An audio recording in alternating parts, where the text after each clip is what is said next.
The crystalline spires of the Vailari capital city trembled slightly as another gravitational wave passed through the system. Chief Astronomer Zikril steadied herself against the polished obsidian table of the Grand Council chamber, her eyes fixed on the holographic projection of their dying sun. "The stellar degradation has accelerated beyond our models," she said, her voice steady despite the gravity of her words. "We have perhaps one standard rotation before catastrophic failure renders evacuation impossible." First Minister Kelvin's inner eyelids flickered rapidly, a sign of extreme distress rarely displayed in formal settings. "All stabilization attempts have failed." "Completely," Zikril confirmed. "The quantum tethers dissolved within minutes. The stellar foundation has become too chaotic for our technology to influence." Elder Tavmor rose from his ceremonial seat, his ancient scales gleaming under the chamber's ambient light. "In 5,000 years of civilization, we have overcome every challenge through logic and precision. There must be a solution within our capability." "There is not," Zikril replied simply. "Our science has reached its limit." The chamber fell silent. For a species that had mapped the mathematical underpinnings of reality itself, that had engineered their society to eliminate inefficiency and disorder, this conclusion was more than devastating. It was philosophically shattering. "Then we must seek external assistance," Kelvin finally said. "Prepare the long-range transmitters. We will broadcast our situation to the civilized worlds." "The Diraxian Collective might respond," offered a younger council member. "Their star-shaping technology is rumored to be exceptional." "The Mithrates have extensive experience with stellar anomalies," added another. The signal was sent, a perfect, elegant mathematical description of their predicament, broadcasted in the technical language used by advanced species throughout the galaxy. The Vailari waited, their carefully managed evacuation proceeding with characteristic efficiency even as hope dwindled. 3 local days later, the communication center detected an incoming transmission. The technical staff hurried to decode the unfamiliar signal pattern, crude by Vailari standards, with redundancies and irregularities that made their processing algorithms stumble. "Origin confirmed," announced the communications director. "A planet called Earth, in the border territories. Species designation: human." The Grand Council convened hastily, gathering around the central projection platform. The image that formed showed a creature with bare skin and excessive facial features. Behind it stood others of its kind, along with crude machinery that the Vailari technical staff identified as primitive versions of their own tools. "Greetings to the Vailari people," the creature said in heavily accented but understandable galactic standard. "I am Dr. Sophia Chen of the United Earth Response Team. We've analyzed your broadcast and believe we can assist with your stellar crisis." Elder Tavmor made a gesture of dismissal. "These creatures barely have interstellar capability. Their system is not even unified under a single governance structure. Yet they understood our problem," Kelvin observed quietly. "On the projection," Dr. Chen continued, "we've developed theoretical approaches to stellar stabilization that differ from conventional methods. With your permission, we'd like to send a specialized team to assess your situation directly." "Preposterous," muttered Tavmor. "What could these ephemeral beings know that 5 millennia of Vailari science doesn't?" Kelvin studied the human faces on the projection. Something about their expressions, an intensity, an eagerness, triggered an unfamiliar sensation in her analytical mind. They showed none of the calm resignation that had settled over her own people. "We have nothing to lose," she said finally. And they responded when others did not. The authorization was sent. Within their sun, ancient nuclear processes accelerated toward catastrophe. And aboard a hastily modified vessel at the edge of human space, an unlikely salvation team prepared to meet a civilization that, despite its vastly superior technology, had something crucial to learn about survival. The human vessel Persistent Hope emerged from its final jump point, hull panels still cooling from the hasty modifications made for this mission. From the Vailari observation deck, the ship appeared almost primitive, asymmetrical, with visible repair patches and components clearly added as afterthoughts rather than planned integrations. They traveled between stars in that. Elder Tavmore's voice carried the perfect blend of horror and fascination. It defies probability that they survived the journey. First Minister Kelvin watched the approaching craft with growing apprehension. Had desperation driven them to place their civilization's fate in the hands of beings who couldn't even build properly uniformed spacecraft? The Vailari delegation assembled at the diplomatic docking bay, their ceremonial attire shimmering with embedded status indicators. The airlock cycled open, releasing a burst of unfamiliar atmosphere that made the Vailari sensory membranes contract involuntarily.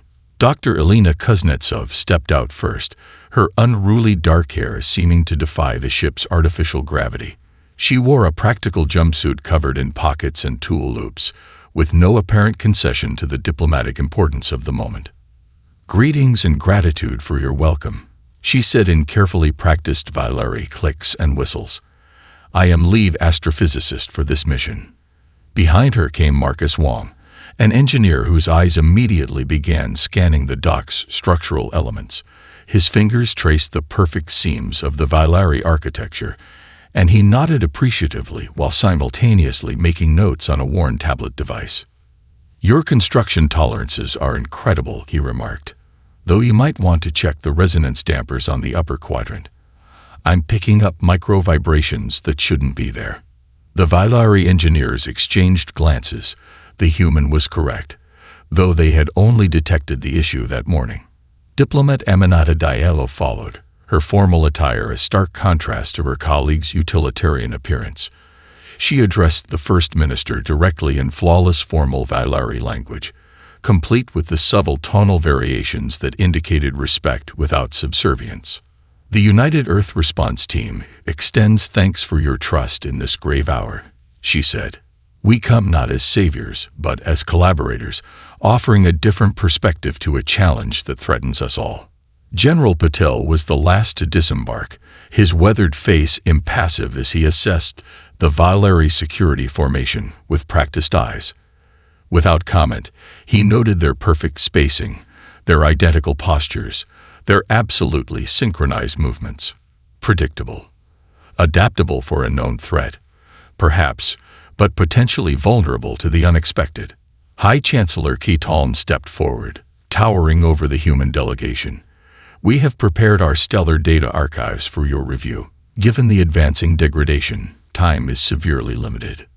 "We understand urgency, Chancellor," Elena replied. "Our preliminary assessment based on your broadcast data suggests there may be approaches you haven't considered." Elder Tavmore made a dismissive gesture. "We have explored every approach consistent with the laws of stellar physics."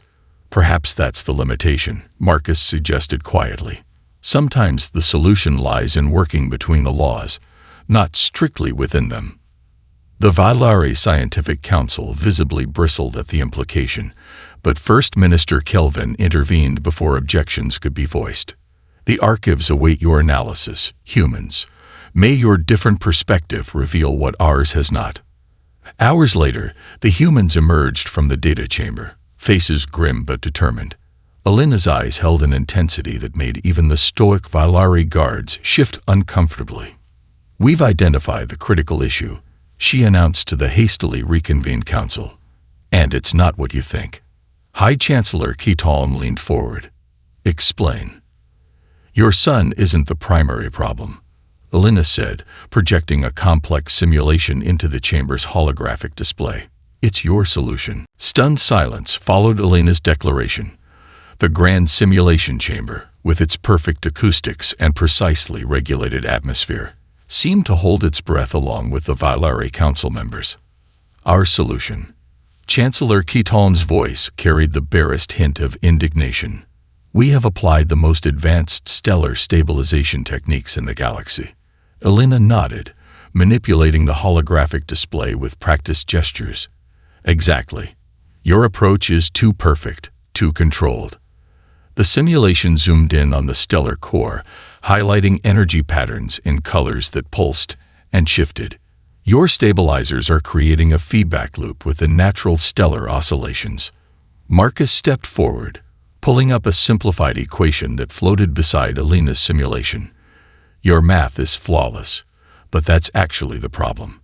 You calculated for absolute stability in a chaotic system. Elder Tavmore's scales flushed with the Valeri equivalent of anger. And you propose what instead? Abandoning 5,000 years of stellar science. Not abandoning. Aminata interjected diplomatically. Expanding. On Earth, we learned that some systems require controlled chaos to function properly. Alina manipulated the display again, introducing new variables that made the Valeri mathematicians shift uncomfortably in their seats. Your star isn't dying naturally. It's reacting against your attempts to impose order on a fundamentally chaotic process. You're proposing to move an entire planet. Elder Tavmore's voice dripped with incredulity as Alina's simulation concluded. Our calculations confirmed this impossible 3 centuries ago. Marcus projected his own calculations alongside the Valeri equations. Your calculations assumed perfect efficiency and linear spacetime interactions. But reality isn't neat. He manipulated the variables, introducing elements the Valeri had dismissed as errors. What if we deliberately introduce controlled turbulence into the gravitational field? The chamber erupted in technical debate. Valeri scientists argued vehemently, their logical minds struggling with the seemingly random factors in the human equations. Junior researchers cautiously supported elements of the human proposal, only to be silenced by their seniors. This is madness, declared the chief physicist. You cannot solve precision problems with imprecision. Actually, General Patel spoke for the first time, his quiet voice somehow cutting through the commotion. That's precisely how humans have survived. Imperfect solutions for an imperfect universe. First Minister Kelvin studied the simulation as it played through another cycle. These calculations suggest we could move our entire planet to another star system. Yes, Alina confirmed. Instead of trying to stabilize an inherently unstable star, we relocate your civilization to a stable one. The energy requirements would be astronomical, objected a Valeri engineer.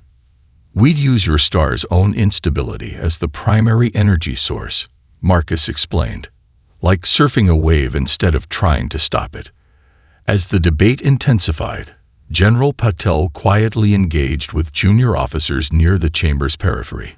Unlike their rigid superiors, these younger Valeri seemed intrigued by the human approach, asking questions that revealed genuine curiosity rather than skepticism. That night, as the Valeri sun flared violently, sending iridescent auroras cascading across the planet's protective fields, First Minister Kelvin stood alone in her private observatory. The human proposal was outrageous, dangerous, and contradicted everything her civilization had built itself upon. It was also possibly their only hope.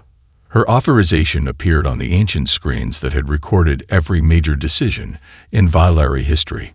Project Exodus will proceed, under human direction. Dawn broke over the Valeri testing grounds. The light filtered through atmospheric shields that struggled to contain the increased radiation from their dying sun.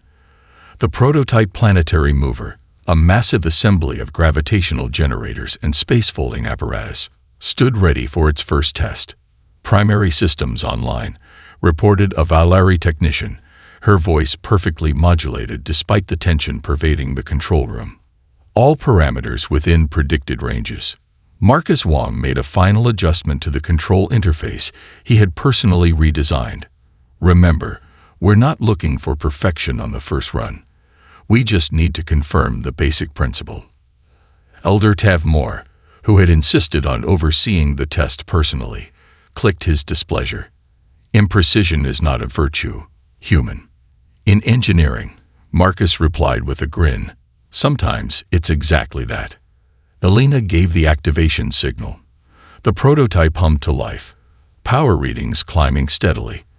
For 37 seconds, everything proceeded according to calculations.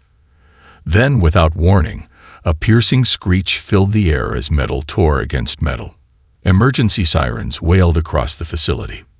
Shut it down, Elder Tavmore demanded as technicians scrambled to contain the damage. This experiment is a failure. To the Valeri's astonishment, Marcus, now covered in hydraulic fluid from a ruptured line, was grinning triumphantly. That was fantastic. Fantastic. The elder's scales flashed in patterns of disbelief. The apparatus has been destroyed. Elena rushed to the data terminals, pulling information from the system before the emergency shutdown completed. Not destroyed, revealed. Now we know exactly where the stress points are. Aminata noticed the confusion among the Valeri staff. On Earth, we have a saying, "You learn more from failure than from success. Each failure teaches us something new." Inefficient, muttered the elder. Adaptive, countered General Patel, who had been quietly observing the Valeri emergency response teams. May I make a suggestion for the next test? Without waiting for formal permission, he began reorganizing the workforce, placing theoretical mathematicians alongside practical engineers and ignoring centuries of Valeri specialization traditions. Your society separates thinkers from doers. On Earth, we found the best solutions come when they work together. 3 days later, the second prototype reduced gravitational tremors by 60% before overheating. The third test, incorporating cooling systems inspired by Earth's deep ocean currents, maintained stability for 7 minutes before power fluctuations caused a shutdown. Each failure brought them closer to success, but the Valeri sun grew increasingly unstable. Solar prominences lashed out with greater frequency, straining the planet's protective fields beyond their design parameters. During a rare quiet moment between tests, First Minister Kelvin found Elena calibrating instruments alone in the observation dome. The Valeri leader watched silently for a moment before speaking. "Your people embrace failure with remarkable enthusiasm," she said finally. "It contradicts everything our civilization values." Elena looked up from her work. "Did your scientists ever study Earth's history?" "Only in passing. Your world was considered too chaotic for meaningful analysis." "That chaos forged us," Elena explained, her eyes drawn to the visible solar flares through the filtered glass. "On Earth, those who never fail are those who never try anything worth doing." Kelvin considered this, her analytical mind struggling with the concept. "And if you fail here? If our world is destroyed despite your efforts?" "Then we fail knowing we gave everything attempting the impossible," Elena replied simply. "That's what humans do." As if responding to their conversation, the sun released another violent flare, causing the dome's protective screens to darken automatically. Time was running out. A massive solar prominence arced through space, its superheated plasma reaching out like a grasping hand toward the Valeri homeworld. Warning sirens echoed across the capital as the planetary shields strained to their limits. In orbit, 3 research stations disappeared in silent flashes of light, their destruction visible as brief flares against the darkened sky. "Radiation levels exceeding safe parameters," announced the emergency broadcast system. "All citizens proceed to designated shelters." In the central control hub of Project Exodus, Elena studied the readings with growing alarm. The sun's degradation had accelerated beyond even their most pessimistic models. What they thought was a descent into instability was rapidly becoming a prelude to supernova. "We need to push the engines beyond tested capacity," she told the assembled team. "We're out of time for incremental progress. The risk factors would be immeasurable," protested the Valeri safety coordinator. "Our simulations indicate potential catastrophic failure." "Your simulations assume controlled conditions," Marcus countered. "Those no longer exist." Chancellor Keaton, who had taken personal command of the project after the latest solar event, made a decision gesture with his upper limbs. "Proceed with the acceleration, Dr. Kuznetsov. We have exhausted our alternatives." Elena nodded grimly, entering the override codes into the central console. The massive engines that encircled the testing area began to glow with uncomfortably bright energy, their harmonic resonance shifting to a higher, more dangerous frequency. Warning lights cascaded across the consoles seconds before a massive power surge ripped through the facility. The protective fields around the control center flickered momentarily, allowing a burst of unfiltered radiation to penetrate the room. When the emergency systems restored minimal lighting, the central platform lay in ruins. Among the casualties were Elena's right-hand scientist, Dr. Abreu, and Rental, the promising young Valeri engineer who had most enthusiastically embraced the human methods. Medical teams rushed to treat the injured as damage reports flooded in from across the complex. 3 hours later, Chancellor Keaton found Marcus alone in the debris-strewn engine room, manually rewiring critical systems despite the bleeding gash across his forehead. The Chancellor observed silently for several minutes before speaking. "The statistical probability of success is now below measurable thresholds," he stated flatly. "We have lost 37% of our operational capacity and 16 irreplaceable specialists." Marcus didn't look up from his work. "Statistics are just stories told by numbers," he replied, connecting another circuit. "Humans write our own endings." "Your optimism defies logic," Keaton said, but there was no dismissal in his tone, only curiosity. "What drives you to continue when failure is the most probable outcome?" Marcus paused, considering the question. "On Earth, we had a long history of impossible achievements. Flight, space travel, quantum computing. Experts once declared all of them impossible until someone refused to accept that limitation." He gestured toward the dying star visible through a damaged section of the outer wall. "The universe doesn't care about probability. It only responds to action." Something shifted in the Chancellor's understanding as he watched this strange alien refuse to acknowledge defeat. Throughout his long life, Keaton had witnessed countless examples of Valeri efficiency and precision, but never this peculiar combination of irrationality and effectiveness. "What do you require to continue?" he asked finally. Marcus handed him a tablet displaying schematics with numerous modifications highlighted in red. "Everything on this list, and your best remaining engineers, particularly the younger ones who asked questions during the briefings. They lack experience. They possess imagination," Marcus countered. "Right now, that's more valuable." As Keaton turned to implement these requests, he noticed something extraordinary. Throughout the facility, humans and Valeri were working side by side, their differences in approach creating not conflict, but complementary strengths. The precise calculations of Valeri mathematicians enhanced by the intuitive leaps of human engineers. The structured thinking of Valeri planners modified by the improvisational skills of human problem solvers. Perhaps, he thought, this unlikely alliance still had a chance. The council chamber, normally a model of decorum and order, erupted into chaotic debate as General Patel presented his revised plan. The holographic display at the center showed a complete redesign of the planetary mover, incorporating principles that made senior Valeri physicists shift uncomfortably in their seats. Impossible. Unconscionable. Elder Tavmore's protest rose above the din. "What you suggest violates 5,000 years of planetary engineering principles." "Those principles," General Patel replied calmly, "were developed for stable systems. We're now operating in a fundamentally unstable environment." Aminata stepped forward, her diplomatic training evident in her measured tone. Perhaps it would help to understand why humans approach problems differently than the Valeri. She activated a secondary display showing Earth's geological and climate history, continental drift, ice ages, magnetic pole reversals, radical atmospheric changes. "This is our homeworld," she explained. "Not a single stable system like your planet, but a constantly changing environment that forced our species to adapt or perish. Stability, for humans, is the exception rather than the rule. Elena built upon this foundation. Your mathematical models assume a universe tending toward order. Ours recognize that disorder creates opportunities." She highlighted a section of the redesigned engine. "This component doesn't fight the chaotic energy fluctuations from your sun.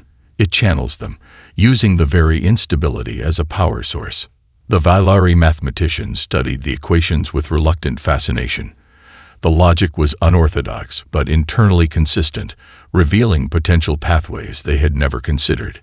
"Even if this approach is theoretically sound," argued the chief engineer, Our civilization has no experience implementing such chaotic systems.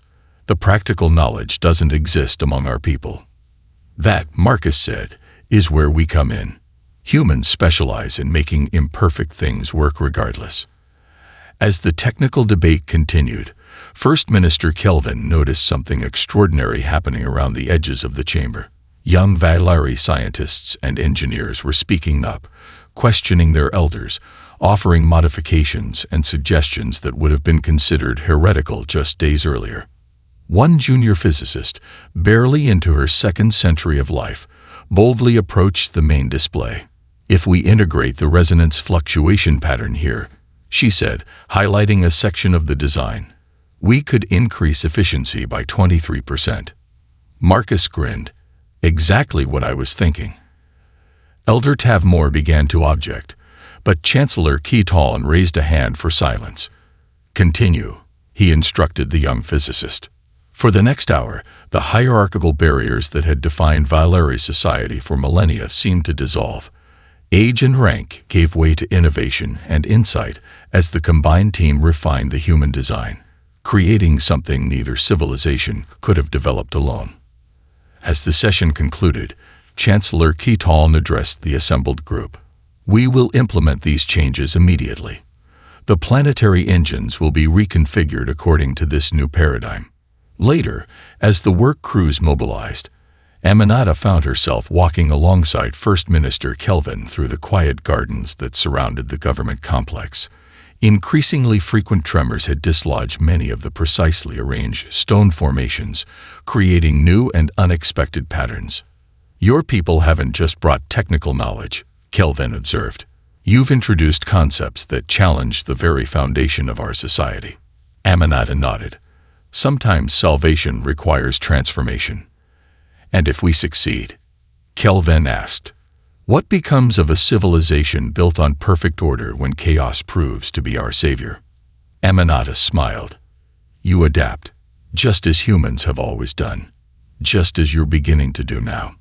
Overhead, the dying sun flared again, its unstable light casting shifting shadows across the once perfect garden.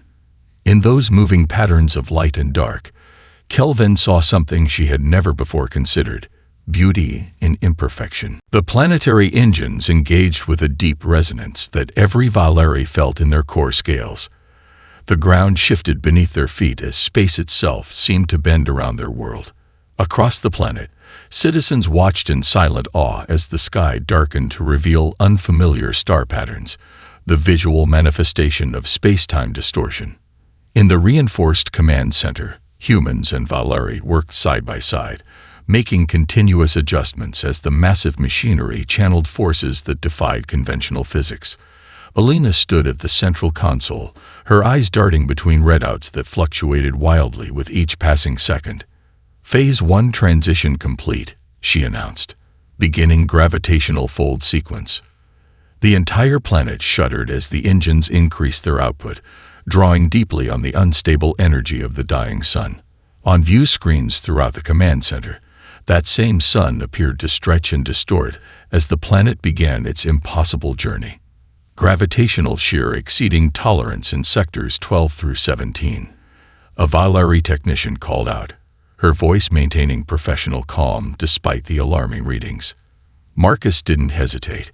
"Compensate by amplifying the distortion in sectors 7 through 11. We need to create a balanced asymmetry." The suggestion contradicted all Valari training, fighting imbalance with more imbalance. Chancellor Keaton, standing at the primary observation platform, exchanged glances with First Minister Kelvin. "Do it," the Chancellor ordered. The Valari technicians implemented the change, their movements now displaying the improvisational fluidity they had learned from their human counterparts. For a moment, the readings stabilized before new warnings flared across the displays. Spatial tear forming at the trailing edge. Alina called out, "Marcus, we need a solution." Marcus's fingers flew across his modified interface. "The tear is creating drag. We need to increase power to compensate, but the engines are already at maximum safe output." Then exceeded, General Patel suggested quietly.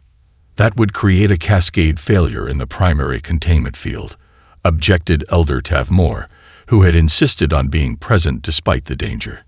Not if we modulate the field frequency to match the resonance pattern of the tier, suggested a young Valari physicist, the same one who had spoken up during the planning session. Marcus nodded appreciatively. Exactly. It's counterintuitive, but it might work. For 17 heart-stopping minutes, the planet existed in a state the Valari language had no word for. Neither stable nor unstable, neither safe nor doomed, but somewhere in the productive uncertainty between. The dying sun receded behind them as their world slipped through a fold in space that, according to traditional Valari science, should not exist. In the command center, alarms blared as system after system approached critical failure. The entire structure groaned under forces it was never designed to withstand. Chancellor Keaton stood shoulder to shoulder with Elena and Marcus at the main control panel, watching as centuries of Valari certainty were replaced by human improvisation. Transition point approaching, Elena announced, her voice hoarse from hours of continuous direction. Prepare for field reconfiguration. As they neared the carefully selected destination star, Marcus implemented his final modification, deliberately introducing a calibrated error into the navigation system. Against all logic, this controlled imperfection completed the transition, allowing the planetary engines to compensate for variations that perfect calculations could never have anticipated. The sudden silence was deafening as the engines powered down. On the main view screen, a stable yellow star, remarkably similar to Earth's sun, shone with gentle, life-giving light. For a moment, no one spoke. Then, in a breach of 5,000 years of emotional restraint, the command center erupted in very un-Valari displays of joy.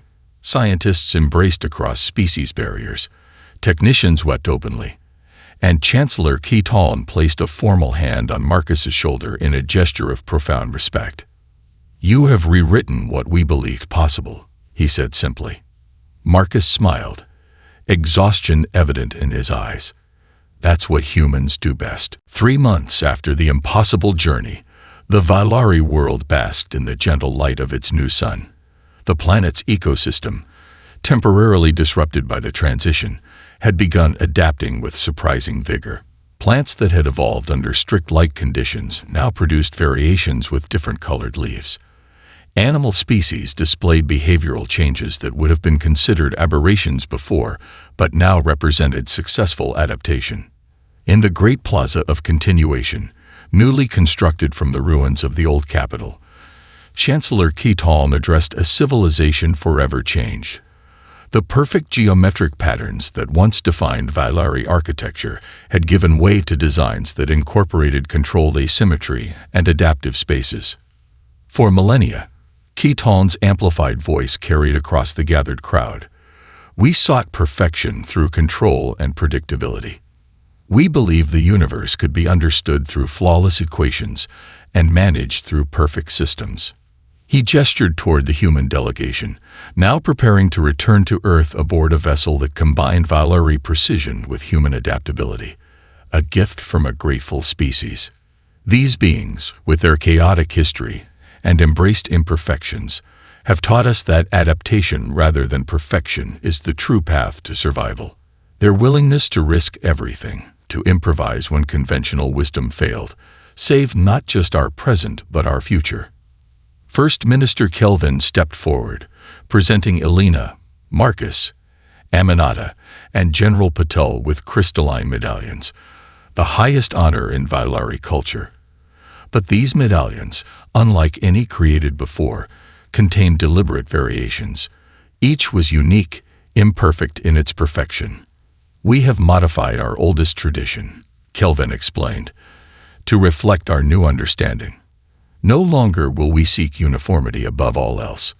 From this day forward, the Valari will embrace the wisdom of controlled chaos and the strength found in diversity. Later, at the newly established Embassy of Earth, Aminata received the first diplomatic communications from across the galaxy. The Diraxian Collective and the Mithrite Empire, civilizations that had ignored the Valari distress call, now requested consultation with the humans. It seems, Aminata told her colleagues with a smile, that our reputation has spread. They too face challenges their perfect solutions cannot address. "Will you go?" asked a young Valari diplomat who had been assigned as their liaison. "Some of us will," General Patul replied. "But we hope to send teams that include Valari members as well. Your perspective, combined with ours, offers something unique in the galaxy." As the humans made final preparations for departure, Alina found herself walking with Chancellor Keaton through the memorial garden dedicated to those lost during the transition. Names of both species intermingled on the monuments, their sacrifices commemorated equally. "What is it that drives humans to such lengths?" Keaton asked. "To risk everything for others, even those who are strangers." Alina considered the question carefully. "I believe it's because we've faced extinction so many times in our history. We understand its finality, and we've learned that survival often depends on cooperation rather than competition." "Your species is younger than our oldest written records," Keaton observed. "Yet you've accumulated wisdom we never considered despite our millennia of civilization." "Different paths lead to different insights," Alina replied. "That's why diversity of thought matters so much." As they reached the garden center, a striking sculpture stood catching the light of their new sun, a representation of the planetary transition, rendered in both mathematical precision and artistic interpretation. At certain angles, it appeared perfectly symmetrical. From others, beautifully chaotic. "We thought we were teaching you about the universe," Keaton said quietly. "Instead, you taught us about ourselves." "The best teachers," Alina replied, "are also the best students. Perhaps that's humanity's real secret weapon." Overhead, the stable yellow star shone down on a civilization reborn, not through perfect order, but through the strength found in embracing change, accepting imperfection, and recognizing that sometimes the greatest wisdom comes from the most unexpected sources.